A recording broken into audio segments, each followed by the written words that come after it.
வணக்கம். நம்ம எல்லாரும் கோயில்லையும் சரி வீட்லயும் சரி விநாயகரை முதல்ல வழிபடுவோம். அதுக்கு காரணம் என்னன்னா, விக்னங்களை எல்லாரையும் தவிர்த்து எரிஞ்சிருவாரு. விக்னங்கள்னா தடைகள் எங்களுக்கு வராம இருக்கணும். சாமி கும்பிடுறதுக்கும் தடை வராம இருக்கணும்.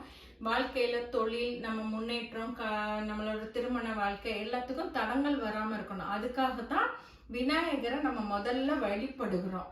அந்த வழிபாடு முறைக்கு ஒரு சில வீட்டில் வச்சு நம்ம வழிபடுறோம். ஏதாவது ஒரு கோரிக்கை நீங்க வச்சுக்கிட்டீங்கன்னா, நீங்க விநாயகரை மஞ்சள் பிள்ளையாரா பிடிச்சி வச்சு சந்தனம், பன்னீர், அருகம்புல் இந்த மூணையும் எடுத்து வச்சுட்டு, சந்தனத்தையும் பன்னீரையும் ஒன்னாங்க கலந்துட்டு அருகம்புல் 21 அருகம்புல் எடுத்து வச்சுட்டு, நம்ம கணபதியே நமக இல்லை உங்களுக்கு தெரிஞ்ச பிள்ளையாரோட ஏதாவது ஸ்லோகம், ஏதாவது ஒரு வரி. என்னன்னா, ஒன்னாவது கடவுளை கூப்பிடத்தான் வேணும். ஒன்னாவதே நீங்க வேண்டக்கூடாது. ஒரு வரியில அந்த அருகம்புல்ல பன்னீர்லையும் சந்தனத்திலையும் முக்கி அவர் காலில் போட்டு 21 முறை அந்த மந்திரத்தை சொல்லி போட்டுட்டு நீங்க வணங்கி வந்தீங்கன்னா உங்க கோரிக்கை கண்டிப்பாக நடக்கும்.